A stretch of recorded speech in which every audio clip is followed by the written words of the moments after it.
Okay, so it's day 3 here in Ibiza at the 52 Super Series. We're having our morning coffee with Chris Larson from Gladiator. Chris, good morning. You a coffee man in the morning? Absolutely. America and Europe always do it. So it's a bit of a religion for you, is it? Yeah, no, every morning. Always have a little bit. Okay. So what are you having this morning? I think we're going to have I'm not really sure, we're going to have the medium level espresso. We're not going to have the long or the short, we're going to have the medium, it looks like. New machine, so we're going to see how this goes today. How are things going on Gladiator then at this regatta? Things are going really well. We've had 2 days of racing and a practice race, also 3 days of racing, and it's been great so far. We've done really well, boat's going well, guys are working well together. The changes that we've made on the boat since America have really seemed to help out. Boat's going, we're going well, we're getting off the line, we're kind of executing, so I think things are getting better and better. How do you characterise the team? Give us an insight into what things are like behind the scenes with Gladiator. I think it's pretty much like most of the other teams. We got the core management of the program, and then, the trimmers and, the grinders and the bow guys, the different units of the program where everybody's kind of responsible for each section. And, we go out and kind of make it happen on the water. But, I don't think we're too untraditional for most of the other teams. You still have a few amateurs who sail on board, don't you? No, we carry, in addition to Tony, one other person that's an amateur, but the rest of us are pro. And how do you feel you're going then as a crew then in the whole series? Well, I think we're getting better and better. I mean, Barcelona was the first regatta with a change, and we had very windy conditions there, and we had a day where I had a 1-3, and it was blowing 20 to 25 all day. And, since I've been with the program in 2 years, we've never been able to achieve that before. So not only are we getting better in light air, but we're getting better in breeze. Tony's, every regatta, it seems like he's going another step up the ladder rung with his ability and confidence. We're sailing narrow angles, ranges of angles, more consistent speed, and it's allowing us to place the boat in tighter positions and becoming more aggressive in sailing with the rest of the fleet. Tell me how it works with an owner like Tony, who, as you say, has progressed nicely over the course of the years. How does your role change as you progress?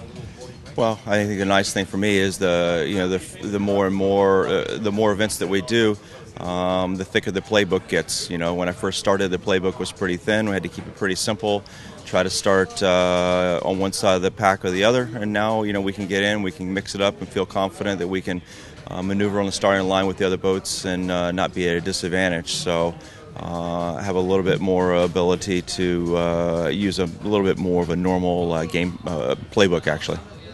What's your philosophy as a tactician then? You seem to be extremely good at the risk management, if you like.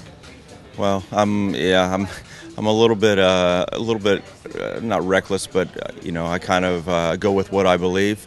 Sometimes, hopefully a lot of the times it works out. Every once in a while you'll kind of get slapped in the hand for it, but it's a strange thing, and you have to go with your gut. And like yesterday, we were doing pretty well on the right side and tacked out and kind of led everyone back left, and the lefty came through, but it didn't come through until 30 seconds before we needed to tack, and it gave us just enough to get across the guys that we had left on the right to cross them back. So it all worked out with the cross with Azura, kind of sprung us free, and we were able to kind of cruise around the course after that. But it's a lot of high pressure, high stress to predict the wind, because it's there's no pattern here. It's pretty difficult conditions.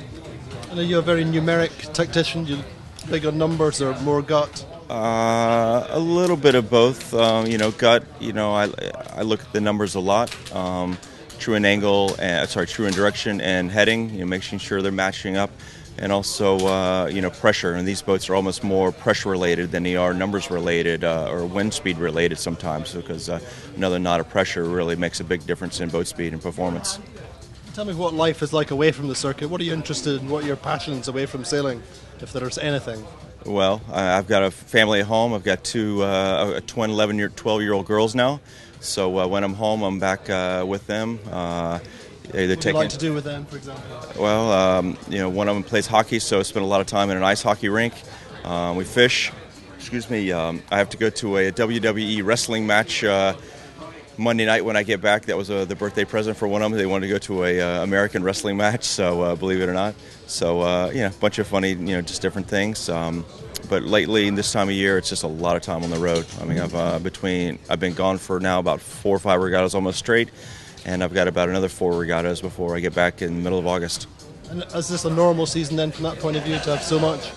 This year seems very compressed more in the middle part of the year. Last year I did 186 days away and flew 140,000 miles. So that's about 40 more days than I like to do. It's just too much wear and tear on the family life, and it gets to be, they kind of forget to know who you are when you get back. So it's not good from that standpoint.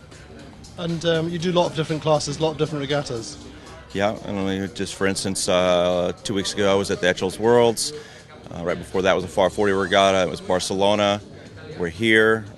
Next week I go back to the FAR 30 North Americans, FAR 30 Worlds, directly to the FAR 40 North Americans, back to Copa del Rey with this boat. So, and that gets us to the middle of August. So it's back to back to back right now.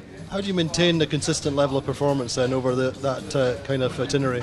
Well, it's tough because it's different programs, different boats, a lot of wear and tear on the body, time zones back and forth. But right now I've got some really good programs lined up, capable of winning. So, trying to just slow down things, and every time I get to a new venue, slow down and realize that, hey, make sure we check off all the items, make sure we're prepared, that I'm ready mentally, and the team's ready. The program is ready to go out and do what we can, because you've got good opportunities to have good finishes. So you don't always have that. So it's a nice opportunity this year. You seem quite disciplined in terms of your routine. Yeah, I'm a creature of habit. Tony said that last night. I was starting to figure out what I like to do on the starting line, and guessing when we do back downs and jibs up. I'm becoming a creature of habit and the way I go about things, and I try to be very structured. Is that something you've learned over the years, or is that innate? Probably a little bit of both. I mean, I like routine. I like structure. I think when I set into a routine, it helps me get into a pattern. And if you get into a pattern, then you're able to repeat that type of execution. How long do you expect to do this as a professional sailor? I don't know. I've been doing it a long time. So. Do you want to do it forever, or? Well, I mean, we'll keep doing it for a while. I mean, it's going pretty well right now.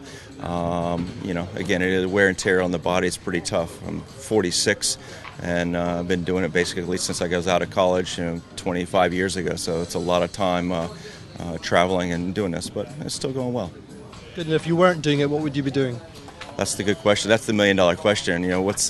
Grass is always greener on the other side, and it's this type of life is a heck of a lot better than living behind a desk 8 to 5. So every time you get really upset and frustrated with what I'm doing here, you just think about friends that are not in the industry back in the real world. It's no comparison. Good. Thanks, Chris. Yeah. Have a good day today. Thank you.